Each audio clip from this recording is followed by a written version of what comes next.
The Arizona sun, a brazen eye in the sky, had already begun its relentless descent by late morning, pressing down on the desert as if to flatten every living thing beneath it. Jack Laramie rode slowly through the red dirt path leading into Broken Mesa, his horse's breath a heavy plume in the stifling air. Each hoofbeat left a dark, sweat-soaked print in the dust. He never pushed the animal, a silent rule he lived by. Slung behind his saddle, tied tight with rawhide and stained with old blood, a half-dead man bounced with every lurch of the trail. This bounty, a 6-day chase that had nearly cost Jack 2 more to drag back alive, was finally almost delivered. The outlaw, camped in the foothills west of Apache Gorge, had been stealing stock, shooting ranchers, and vanishing into the stone like smoke. Jack had tracked him without sleep through the last night, waiting for the precise moment to strike, then wrestled him down with rope and pistol. It hadn't been clean.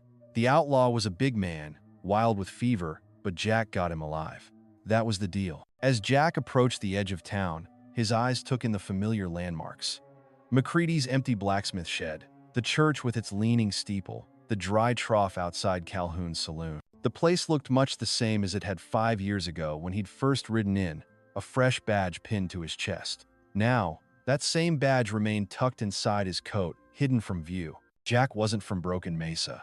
Born near Murfreesboro, Tennessee, the second son of a farmer and a quiet woman who died too early, leaving a hole no one ever quite patched. He joined the war too young, left it older than he cared to be, and took up a badge, thinking it might fix something. It hadn't. After the mess at Agua Fria, after what he'd done there, he hung it up and disappeared for half a decade. When the town sent a plea last year, he hadn't answered. Then they sent a boy, a bullet wound through his gut, and Jack figured he owed someone something.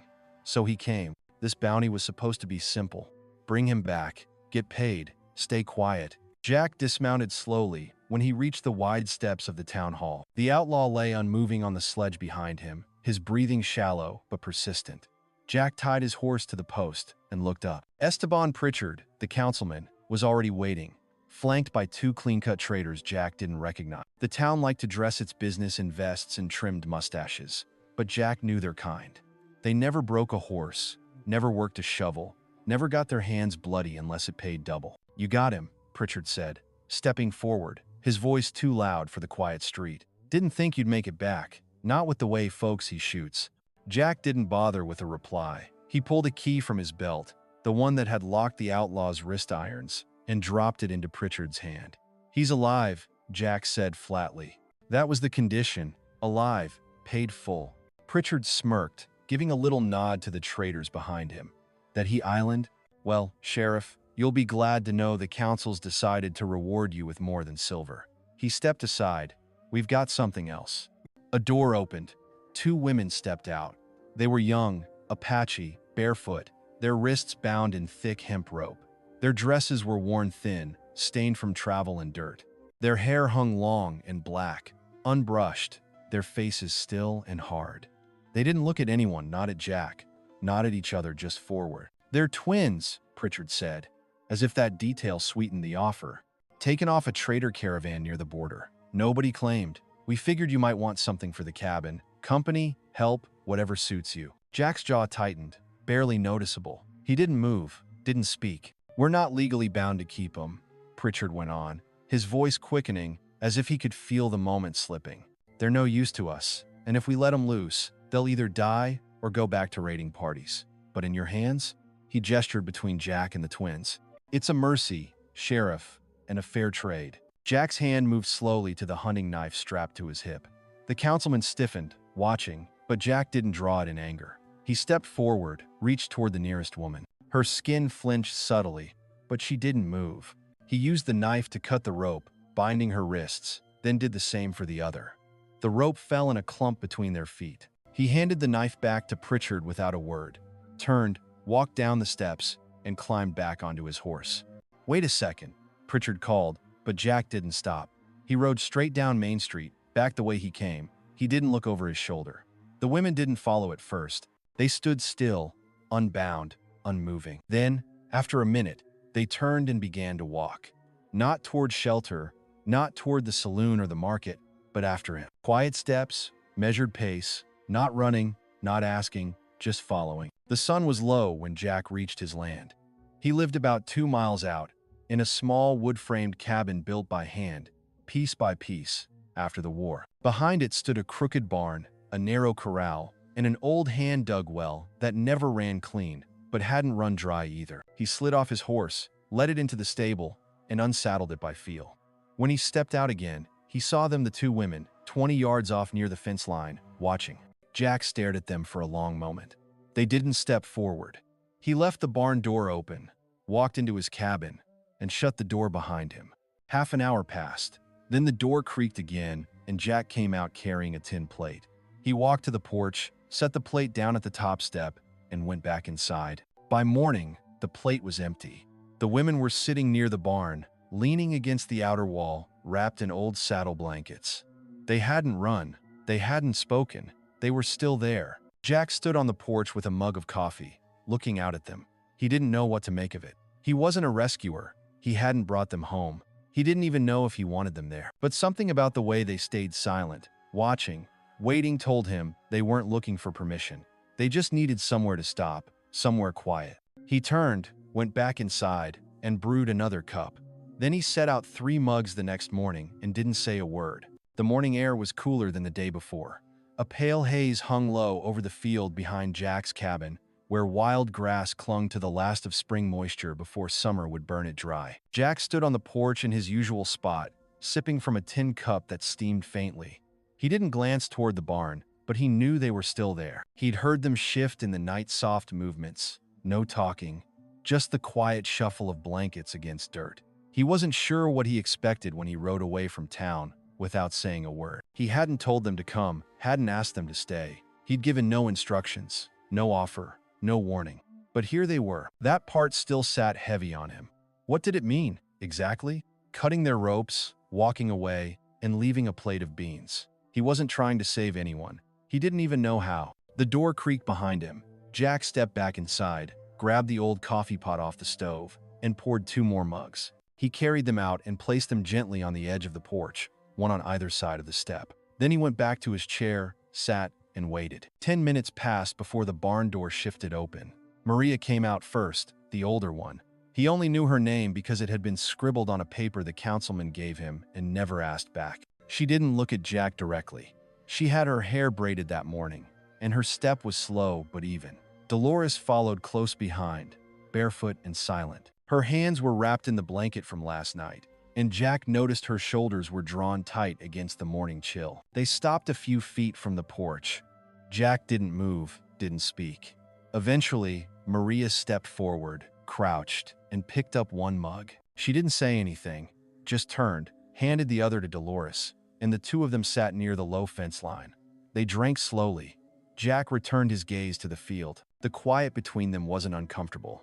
It just was. That was the rhythm for the next 3 days. He'd bring food out to the steps, dry cornbread, stew if he made some, jerky if nothing else, and leave it without a word. The twins would appear from the barn around the same time each day, take the food, drink the coffee, and return to the barn. They didn't step inside his cabin. They didn't ask for anything. And Jack didn't offer more than what he already gave. But each day, something changed, even if just slightly. On the second morning, Dolores gathered eggs from the chicken coop before Jack could get to it. She left them in a neat row on a worn cloth near the pump. She never said a word about it. On the third morning, Maria patched one of his shirts. Jack found it folded and stitched, laid out on the porch rail. He hadn't asked, hadn't left it for her to mend, but she did it anyway. He began to notice small things. The way Maria watched him when she thought he wasn't looking, eyes sharp and alert, like she was always waiting to understand what kind of man he really was. The way Dolores kept to the animals, always brushing the old mule's coat or feeding the hens scraps. Her hands were gentle, like she'd been around livestock most of her life. There was a quiet to her, yes, but not weakness.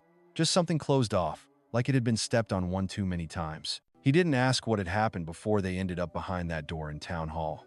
He didn't need the details. He'd seen enough in his life to know what people did when no one was watching. The paper Pritchard had handed him said they were salvaged from a trader's caravan. No name, no tribe, no family, no record of where they came from or how long they'd been passed around. That was the kind of thing men in Broken Mesa didn't say out loud. But Jack understood what it meant. he had the decency not to ask them to speak it. That night, a light rain rolled in from the west, tapping against the roof. Jack sat by the small hearth, boots off, shirt hung to dry. He could hear them still moving in the barn, shifting hay, dragging crates. Then silence, a long stretch of it. He stood, went to the door, and looked out. The barn door was cracked open. He couldn't see much past the dark, just shadows and the faint smell of wet earth. For a moment, Jack considered going back to his chair, but something about the night made him uneasy. He grabbed his coat, stepped off the porch, and walked through the rain. Inside the barn, Maria was curled up in the straw with her sister beside her. A blanket covered both of them, but Jack could see the way Dolores was shaking beneath it. She had a fever. He could tell by her breath, quick and shallow, and the damp shine on her brow. Maria looked up as he stepped inside. Her expression wasn't surprised, but tense. "She's sick," Jack said. Maria didn't speak, just nodded once. He took a breath. "I'll bring something." He turned, went back to the cabin, and gathered a basin of water, clean rags, and the last of his willow tincture. He wasn't a doctor, but he knew enough from his army days. He carried everything back to the barn and set it down beside them. He didn't say anything else, just sat on the opposite side of the barn and waited. For the next few hours, he stayed nearby, changed out the rag when the fever climbed, and gave Dolores sips of water when she could swallow. Maria didn't leave her sister's side. She didn't cry, didn't speak, but there was a quiet panic in her eyes that Jack had seen before in foxholes, in widows, in men carrying too much weight. At some point during the night, Dolores stopped shivering. Her breathing evened out. Maria leaned her head back against the post behind her and closed her eyes. Jack didn't move. He just sat there in the dark barn with the rain outside and the two sisters curled under an old horse blanket. He didn't know what came next. He hadn't planned for any of this, but they were here now, and they were still breathing. That counted for something. By morning, the rain had stopped. The air outside was thick and still, the kind that made every creak of wood or distant bird call seem louder than it was. Jack stood outside the barn with the door cracked behind him, rolling up his sleeves. He hadn't slept. He never did well when things were uncertain, and having someone under his roof or near it burning with fever was more weight than he was used to carrying. Inside, Dolores was finally resting deeper. Her face had color again, not much, but enough to know the worst had passed. Jack had seen men not survive less. She was stronger than she looked. Maria hadn't slept either. She sat beside her sister, back straight, hands folded. She kept the damp cloth on Dolores's forehead all night, changing it out herself without asking, doing what needed to be done. When Jack returned just before dawn with more clean water, she looked up and for the first time met his eyes without dropping hers. There was no fear in her face, just exhaustion and something else. Something steadier. Jack didn't speak. He set the water down and backed away, letting her keep the space. The barn had always been for tools and horses, but now the hay corner had been cleared. A few crates pulled together to form a makeshift cot. Jack didn't know when they did that, but it made sense. The sisters had carved out a place for themselves without asking, and he hadn't stopped them. Back at the house, he warmed leftover beans and corn in a pan and split it 3 ways. When he stepped out onto the porch, only Maria was outside. She approached quietly, took the plate, and this time paused a second longer before nodding once in acknowledgement. It wasn't a thank you, but it was the closest he'd gotten. Jack gave her a slight nod back and returned to his seat. He ate slowly, watching the light rise over the field. It had been a long while since anyone shared this land with him. He'd come here after everything went wrong in Agua Fria. After the shootout, after the marshal's office collapsed under its own weight, after the killing he never talked about. He hadn't planned to stay long, just wanted a quiet place to lay low. But the place grew on him. He built the fence, the coop, fixed the well. The cabin, patched together from old plans and hardwood, became something that kept him breathing. Until now, it had only ever held him in the wind. Later that afternoon, Maria came to the pump. She worked the handle herself, filled a small tin bucket, then turned back toward the barn. Jack noticed the way she moved, shoulders straight, hands careful. She didn't act like someone waiting for orders. She carried herself like someone who'd stopped asking permission a long time ago. The next 2 days passed in a rhythm Jack hadn't expected. Dolores's fever broke, and though she was still weak, she managed to sit up and eat solid food. Maria spent most of the daylight hours tending the barn, brushing the mule, sweeping the floor, mending what she could find worth fixing. Jack didn't ask her to do any of it. she just did. And a strange thing was, it made things quieter, easier. He hadn't wanted anyone near his routines, not for years. But he found himself leaving tools where she could find them, sharpening extra knives, making more food than usual. On the third evening, as he was pulling nails from an old fence rail behind the cabin, he heard footsteps. Maria stood a few yards away, her arms crossed, something bundled in cloth held at her side. She hesitated, then stepped forward and held it out. Jack took it. It was the shirt she'd mended earlier, this time fully cleaned and pressed flat. The stitching along the torn seam was strong, tighter than he'd have done himself. Jack nodded once, slow. "Thank you." She didn't answer, but didn't look away either. There was a pause between them that hung heavy, but not uncomfortable. She seemed to be measuring him again, watching his face, his posture. Jack let her. Then she turned and walked back toward the barn. That night, Jack sat on the porch longer than usual. The sun had dropped, leaving only a pink smear on the edge of the horizon. Crickets had started up in the brush. He watched the barn, saw the faint flicker of a lantern inside, and listened to the quiet thud of footsteps now and then. He thought back to the councilman's voice that day. "We figured you'd appreciate something more enduring." The anger hit him slow but deep. The idea that two living, breathing women had been handed off like saddle stock still churned his gut. He hadn't planned to take anyone in, wasn't looking for change, but it was happening anyway. Maria and Dolores hadn't spoken more than a few words since they arrived. They didn't explain why they followed him, why they stayed, or what they wanted. But Jack was beginning to understand that wasn't what mattered. Some people didn't need to talk to make themselves clear. By morning, he made up his mind. They weren't going anywhere unless they wanted to. He didn't care what the town said, didn't care about the papers, or who thought they belonged to who. He'd make sure they had a place here. That was enough for now. Jack rose before sunrise, same as always. The air was cold and dry, the kind that sank into your joints and warned that spring was starting to bow out. He filled the kettle, set it on the stove, and sat at the table with one hand wrapped around his mug, watching steam rise off the metal. It had been almost a week since the women had arrived. They still hadn't stepped inside the cabin, but their presence had spread across the property, subtle, quiet, unspoken. Every tool he reached for was where it should be. The animals were calm, fed, brushed. His boots, once kicked off by habit, were now set neatly by the door. He didn't ask for it. They didn't ask permission, but things were changing. By the time the sun cleared the hills, Jack had 2 mugs of coffee cooling on the porch rail and a third in his hand. He glanced toward the barn. Maria was already outside, tying a rope to the fence post. She was trying to repair a loose section that had been sagging for weeks, something he meant to get to, but hadn't. Dolores sat on an overturned bucket near the chicken coop, a blanket wrapped around her shoulders, a small tin bowl in her lap. She was slowly feeding a lame hen by hand. Jack stepped off the porch and walked toward the fence. Maria didn't look up right away, focused on pulling the rope taut, looping it around twice before knotting it. She stood back to check her work, then finally glanced toward him. Jack set the mug down on the fence post beside her. "It'll hold better if you drive a new post in here," he said.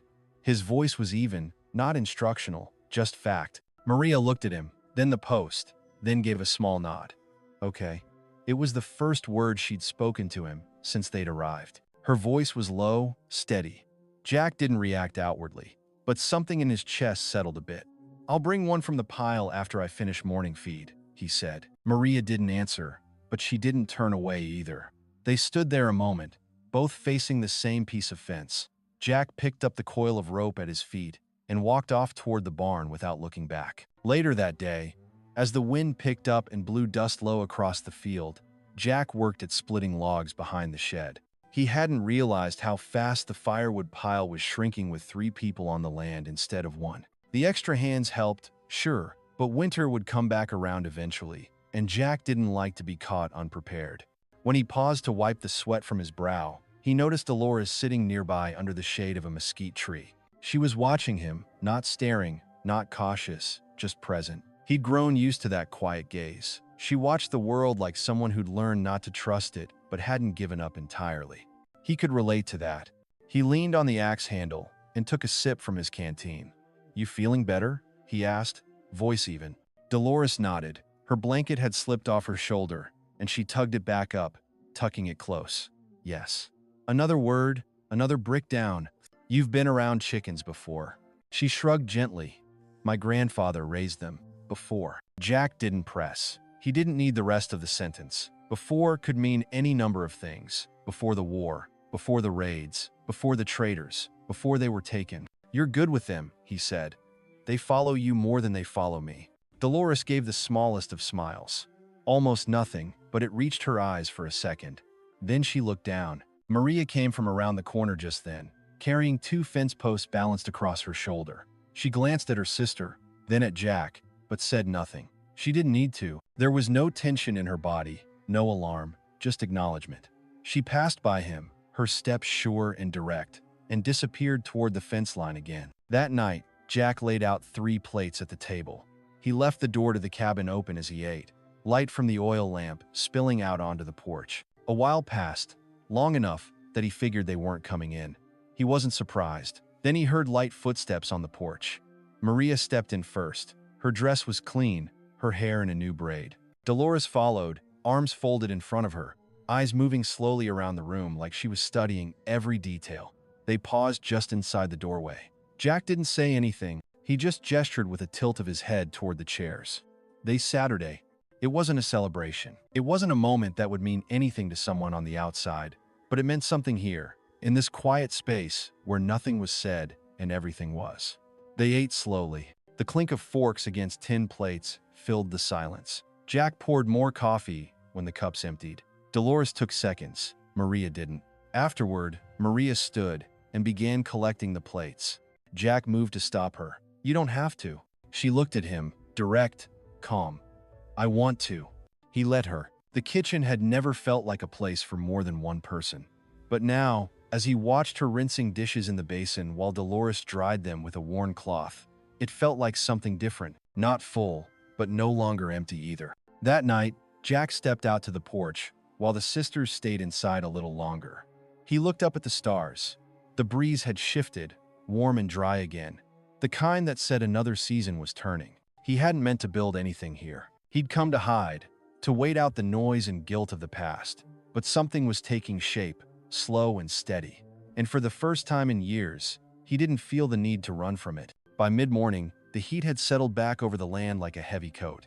Jack stood near the barn, sharpening his axe on a wet stone block, while Maria tied up bundles of kindling behind him. She'd been out there since dawn, working without being told, same as she'd done every day for the past 2 weeks.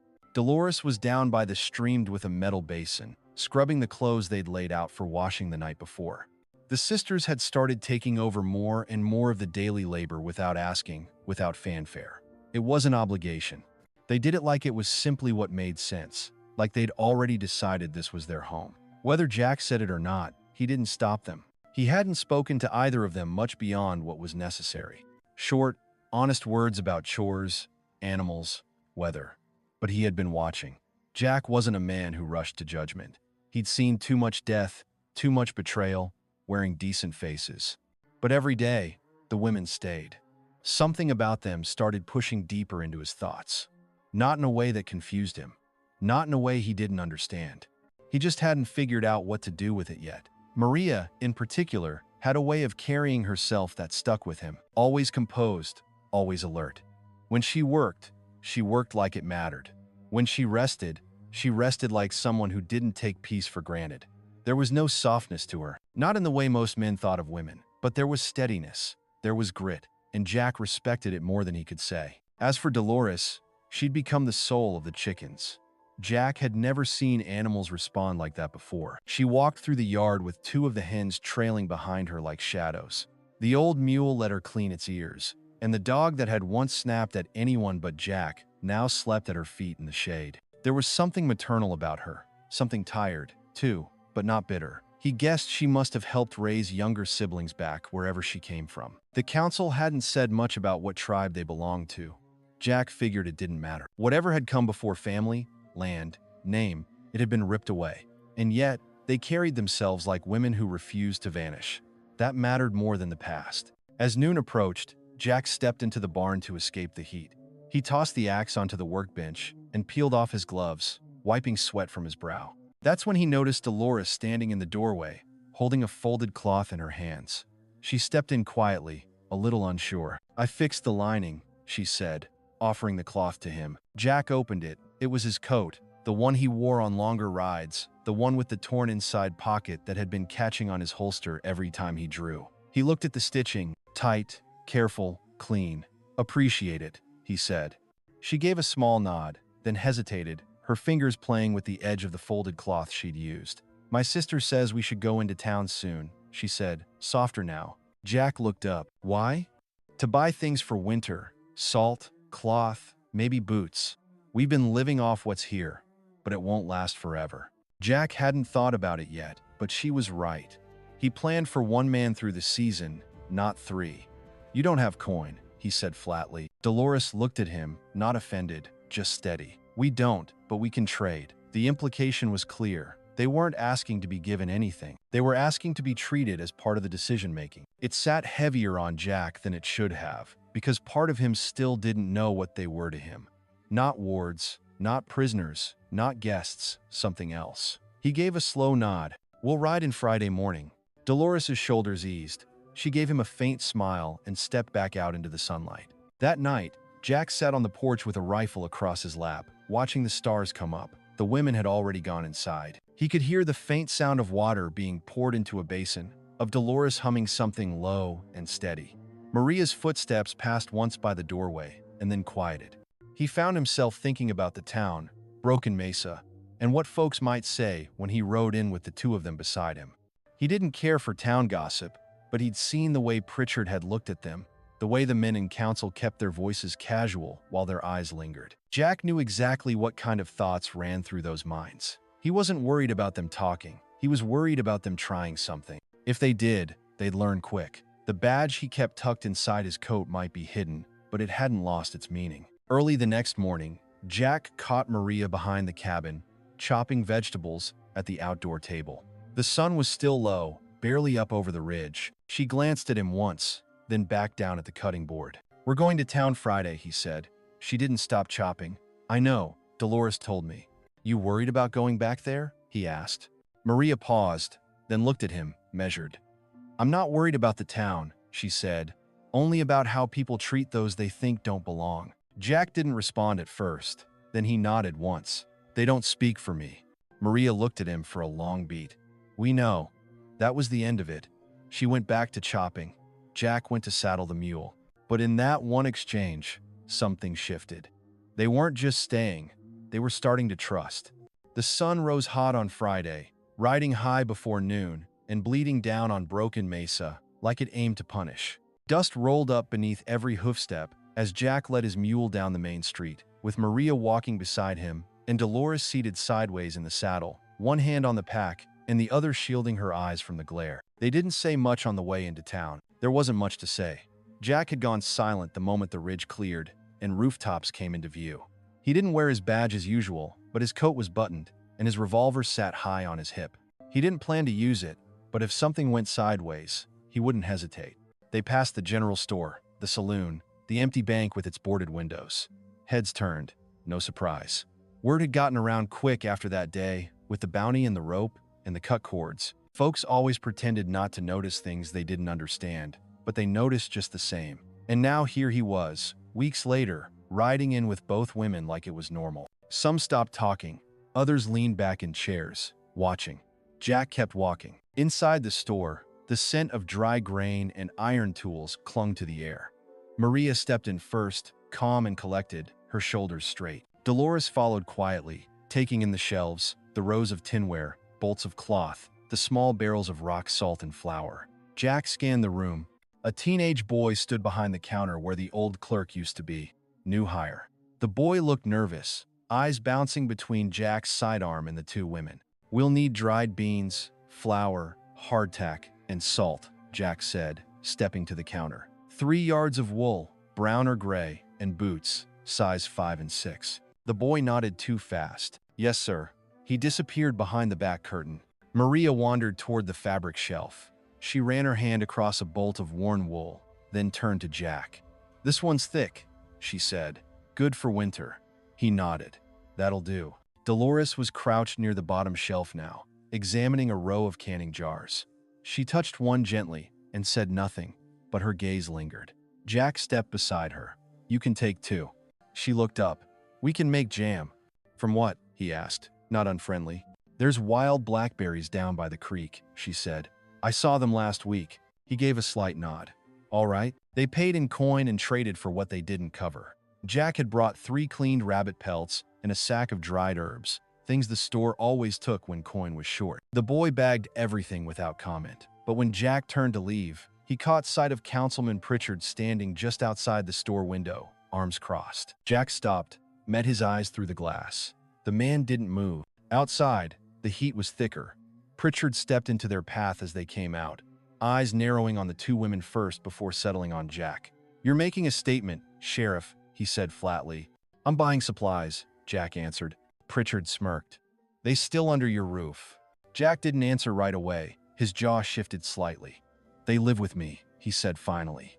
"They work. They're free. That's all there is to it. Folks are talking. They always do." Maria stepped closer, not behind Jack, but beside him. Pritchard's eyes flicked toward her, then away. "Just make sure your arrangement stays civil," Pritchard muttered, then tipped his hat with a motion that meant nothing and turned away. They left town in silence, Jack leading the mule again, the bags tied tight. No one followed. No one tried anything, but the eyes stayed on their backs until the town fell behind them. Back at the cabin, the mood shifted. Dolores unpacked the goods and began preparing a small pot of stew, setting aside flour and dried beans into neat rows in the storage bins. Maria placed the wool on the bed, running her hand along the fold again. Jack sat on the porch. He hadn't said a word since they left town. His shoulders were tight. He didn't like being confronted in front of them, didn't like being reminded of how easy it would be for people to twist what was simple. He'd expected something in town, just hadn't known it would come that directly. Maria stepped out quietly and sat on the porch rail across from him. "You worried about what they'll say?" she asked. He shook his head slowly. "You looked like you were." Jack leaned forward, elbows on his knees. "I'm not worried about talk. I'm worried some drunk might believe it gives him permission." She nodded once. "We can handle ourselves." "I know," he said, "but I still keep watch." They sat in silence a while. Then she spoke again, more quietly. "We're not leaving." He looked at her. "We weren't sure at first," she added, "but we've decided we stay." He didn't say anything right away, just let it sit. Then he gave one small nod. "All right." That night, they shared dinner inside. No door open, no distance. After they ate, Jack poured a small bit of coffee and sat by the hearth. Maria lingered at the table, watching the firelight move across the walls. Dolores came behind her and placed a hand gently on Jack's shoulder as she passed. It was soft, brief, but he felt it. Something had shifted again, not loudly, just surely. The nights grew colder by the day. Jack had started bringing in more wood from the far ridge, stacking it by the side of the cabin with quiet urgency. The leaves along the dry creek bed had browned early, brittle underfoot. It wouldn't be long before frost made its way in. Inside the cabin, the changes were small, but undeniable. The women now moved through the space like it belonged to them, too. They swept without being asked, set the table without waiting. Dolores had taken to humming under her breath while she cooked. Something soft and melodic, maybe from another life. Jack didn't ask. Maria cleaned the rifle without prompting, tied off a loose hinge on the barn door, patched the tear in the bed quilt. She didn't ask either. Jack still kept his words few, but his actions had shifted. He no longer sat alone on the porch in the mornings. He waited until Dolores handed him a second mug. He no longer left the cabin to give them space. He stayed when they Saturday, when they spoke softly between themselves, when they worked in a quiet way, only people with. That evening, Jack returned from checking the western fence line. One of the rails had split, likely from dry rot, and needed replacement. When he stepped up onto the porch, he found Dolores already waiting by the door, holding out a bowl of stew. "I added wild onion," she said quietly. Jack took the bowl and gave a short nod. "Smells good." She didn't move right away. Her eyes lingered on him longer than usual, and Jack, sensing something unsaid, waited. "I remember what it felt like, being owned," she said suddenly. Jack looked up at her. "I didn't say anything before. I wasn't ready, but I want you to know, when they gave us to you, I expected you to take us like they wanted." Jack's jaw tightened. He set the bowl on the porch railing carefully. "I didn't take anything." "I know," she said, almost a whisper. "That's why we stayed." She turned and walked inside. He remained there for a moment, hands still. Her words had opened something he hadn't let himself touch. The simple, brutal truth of how they arrived. He pushed it down, focused on the work, the day-to-day tasks. But hearing it from her, unafraid, calm, made it real in a way he couldn't ignore. When Jack entered the cabin later, Maria was tending the fire, one hand braced against her knee. She glanced at him as he came in, her eyes quiet but firm. She had something on her mind too. He could feel it. He washed up at the basin, dried his hands, and sat at the table. She joined him. "We can't go back," Maria said without preamble. "Even if we wanted to, there's no family left. No land, no camp. It's gone." Jack nodded slowly. "You don't have to tell me, not unless you want to." "I'm telling you because we've made a choice," she said. "You need to know it's not out of need." He looked across at her. "Then why?" Maria's eyes didn't waver. "Because this place feels like something we've never had. Not even before they took us. And you never touched us. You never gave us orders. You didn't try to explain us to yourself or ask for anything. You just let us be." Jack leaned back in the chair. He didn't know what to say, but she wasn't looking for words. She just needed to be heard. Later that night, as they sat in the soft orange glow of the fire, Jack felt something he hadn't felt in years. Ease. Dolores sat cross-legged near the hearth, her hands curled around a cup. Maria sat across from him, legs drawn beneath her, head resting back against the wall. Then, without fanfare, she stood up, walked over to him, and stopped inches away. Jack looked up. Maria knelt down slowly beside his chair. "I'm not offering because I owe you," she said. "I'm offering because I want to." He didn't move for a long moment. Then he reached out, touched her face gently, and leaned in. Their lips met, quiet, steady, without desperation. A simple kiss, but not a small one. It was the first touch that had meaning, not out of comfort, not out of debt, but out of choice. She stayed close after, her head resting lightly against his chest, her breath steady. Jack sat motionless, arms around her, one hand resting lightly at the small of her back. He didn't ask her for more. He didn't need to. That moment was enough. Later, when they rose, she returned to her corner of the cabin and settled in.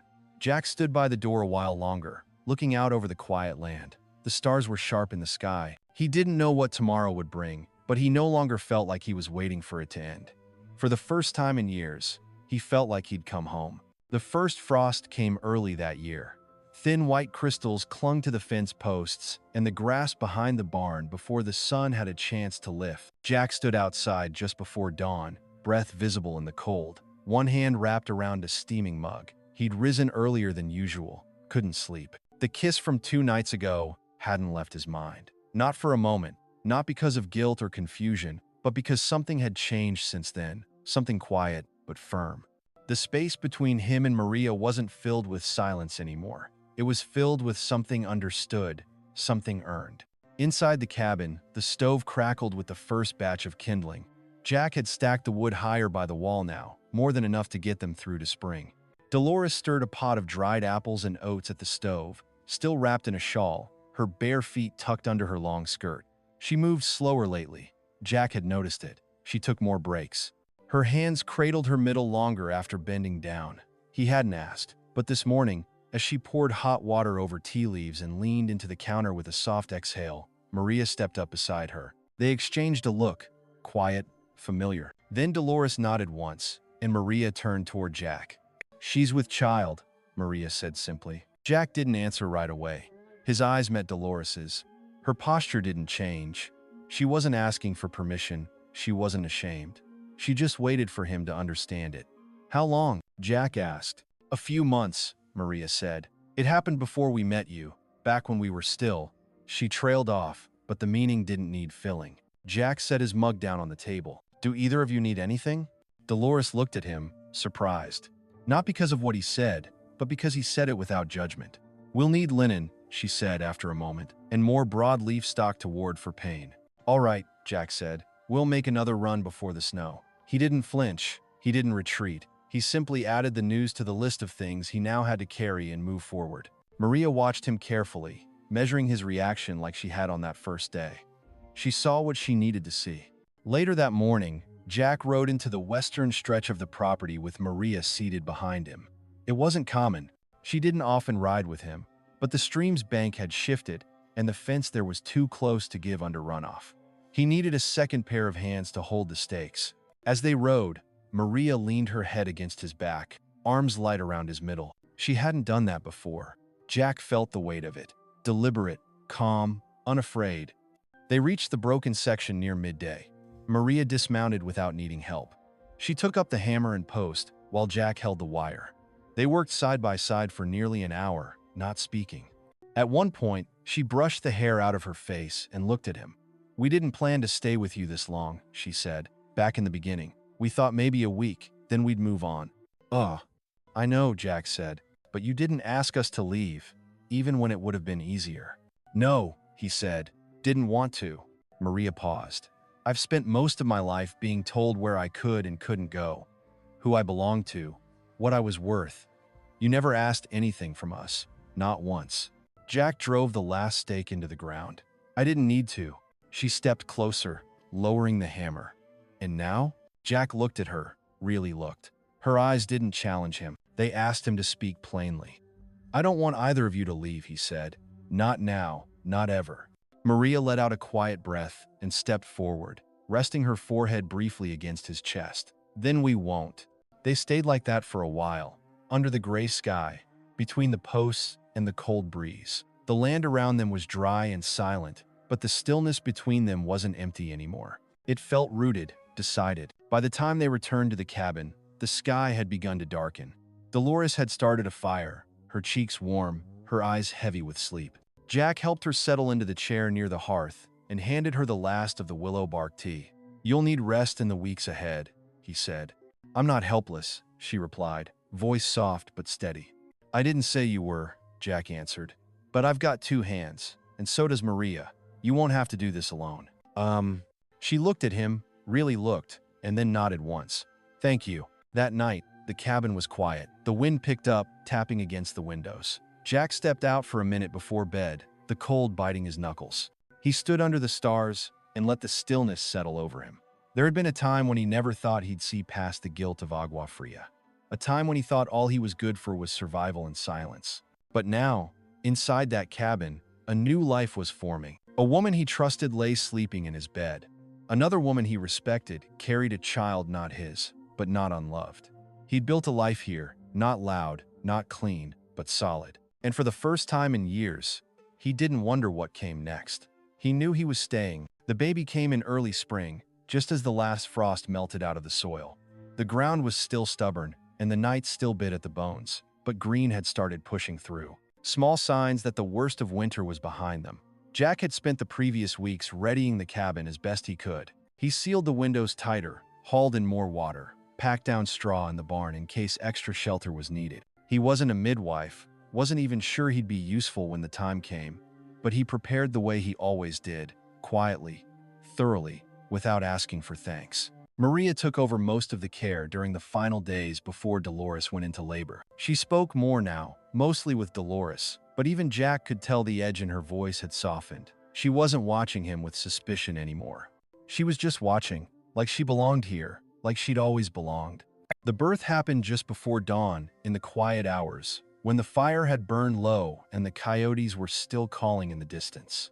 Jack didn't sleep that night. He sat on the porch with his coat wrapped around him and his rifle across his lap, not out of fear, but from habit. His thoughts stayed inside, with Dolores's cries muffled behind the cabin wall. Maria's calm instructions drifting through. He didn't move until the sound changed, until a second, smaller cry rose up in the dark and silenced everything else. He stood, but he didn't go in. Not right away.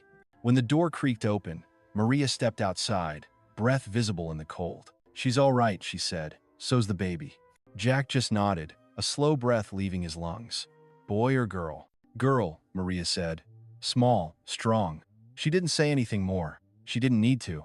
He walked inside minutes later. The air was warm from the stove. Dolores lay wrapped in blankets, pale and tired, but with a peace Jack hadn't seen in her before. The baby was asleep in her arms, wrapped in one of Maria's stitched cloths. Jack stood at the foot of the bed for a moment, hat in hand, not sure if he belonged in that scene. Then Dolores looked at him and gave a faint smile. "You want to hold her?" she asked, voice weak but certain. Jack hesitated, then nodded. Dolores shifted slightly, and Jack stepped forward, arms out. He cradled the child carefully, as if the smallest movement might break her, but she was heavier than he expected, her tiny fist clenching the edge of the cloth. He didn't speak, didn't smile, but something in his chest stirred, something steady and deep. This wasn't his child, not by blood, but it didn't matter. He was here, he was staying. Over the next weeks, life settled into something that felt permanent. Jack expanded the chicken run, cleared brush from the east field, helped Dolores walk again day by day as strength returned to her limbs. Maria planted root vegetables with a quiet urgency. The baby, named Wren, a name Dolores had whispered one night without needing to explain, slept mostly during the day, cradled in the cabin or swaddled in a sling as Maria carried her from task to task. They didn't talk much about the past anymore, not because it was forgotten, but because it had finally loosened its grip. When spring bloomed fully, Jack rode into Broken Mesa for the first time since winter. He didn't go to the store first. He went to the council hall. Pritchard was there, sitting on the porch with two of the other landowners, sipping black coffee and chewing over irrigation contracts. They saw Jack coming before he spoke. He tied off his horse and walked straight to them, shoulders square, jaw tight. "They live with me," Jack said, voice flat, but loud enough to cut through the murmur. "You all know it. You've been talking long enough." The men didn't speak at first. Jack continued. "Maria, Dolores, their daughter. They have my land, my fire, my name if they want it. That ain't up for debate." Pritchard shifted in his seat, his smirk forced. "Now, you don't owe us an explanation, Laramie." "I'm not giving you one," Jack replied. "I'm giving you warning." No one said anything more. Jack turned, mounted his horse, and rode out. Back home, Maria was hanging linens on the line, the baby strapped to her chest, her braid loose in the breeze. Dolores sat in the sunlight with a basket in her lap, shelling beans and humming something slow. Jack rode in, dismounted, and walked to the porch. Maria turned toward him, reading his face. "You went to town?" "Yeah, and they won't speak it again," Jack said. "Not in my direction." She gave a short nod, then looked down at Wren, who had started to fuss. Jack stepped closer, took the baby gently, and held her in one arm, while using the other to steady the cloth over her shoulder. "You think she'll like it here?" he asked. "She already does," Maria said. Dolores looked up from her basket. "We all do." Jack looked out across the land, his fence line, the growing field, the rising smoke from the stove. He felt something settle in his chest that had never been there before. Not in all his years as a lawman, not in the war, not in the silence after. It was peace, not made of grand declarations or promises carved in stone, but of staying, of choosing every day to build something real out of what was broken. And for once, there was no past louder than the present. This was their home now, and no one would take it.